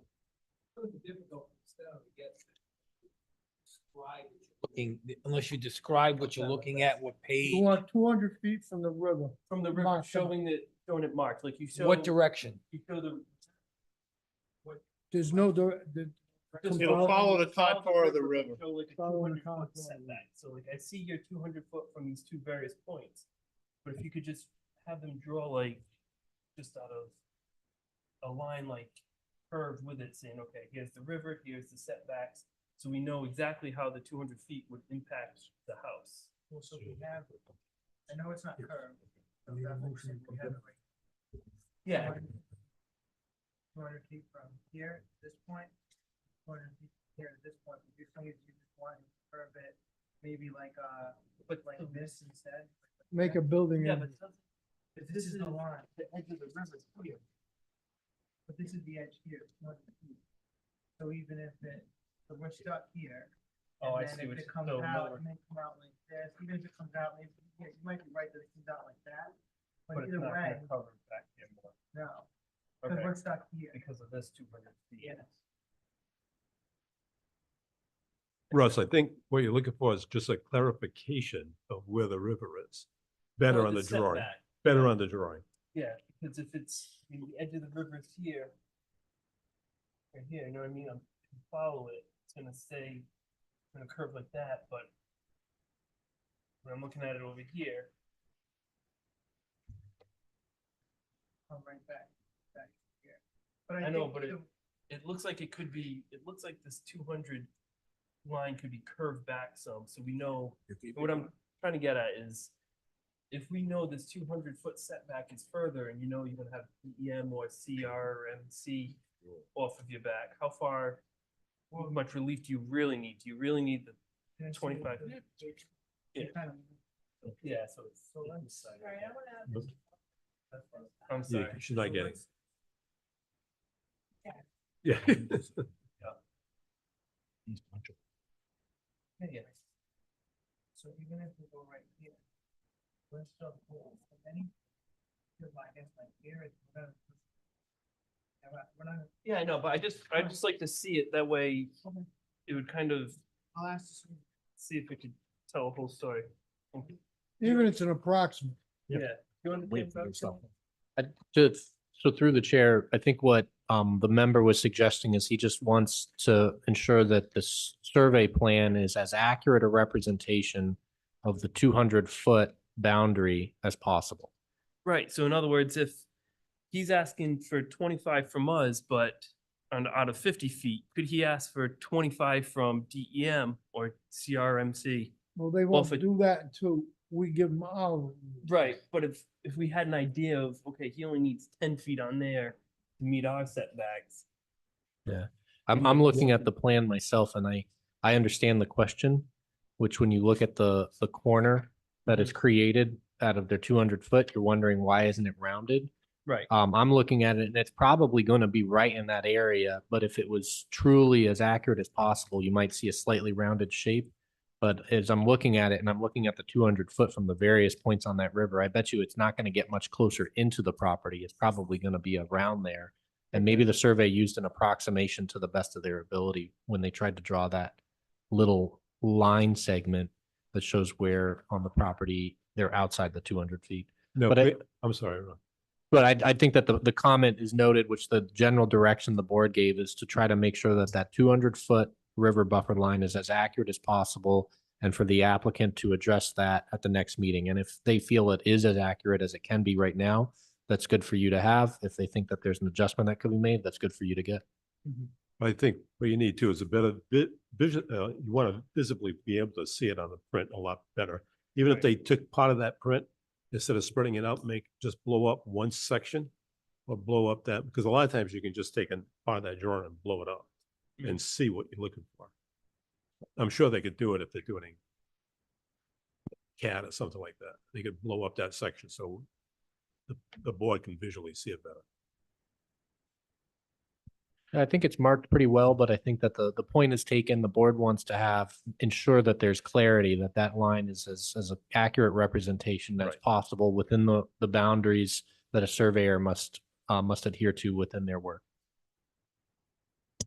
Okay, Mr. Chairman, I make a motion that we continue this till next month. Gives us a chance to go out there, take a look at the site, see where the proposed house is actually gonna go, and then we can hopefully come up with a determination next month. okay. I have to have a second on that. Second. Okay. Keith made a second. All those in favor of continuing this to next month, say aye. Aye. Nays? No nays, all ayes. Application will be continued to next month. Do we have any? Sir. Yes. Yes. No. Mr. Oliveri. Is there any? Mr. other Oliveri, can you business? just hang on after the meeting? I want to talk to you real quick. Thank you. Is there any other business we gotta conduct? No set business. Item number 7 on the agenda is public comment, which is, I think we leave that as a generalized public comment on any item. So you can ask the audience, you can ask Zoom if there's public comment on non-docketed items. Okay, do we have any public comment on any non-mentioned items? Do we have anything online? No. Motion to adjourn. I have a motion to adjourn. I have a second. All those in favor say aye. Aye. Nays? Ayes have it. Thank you all for coming.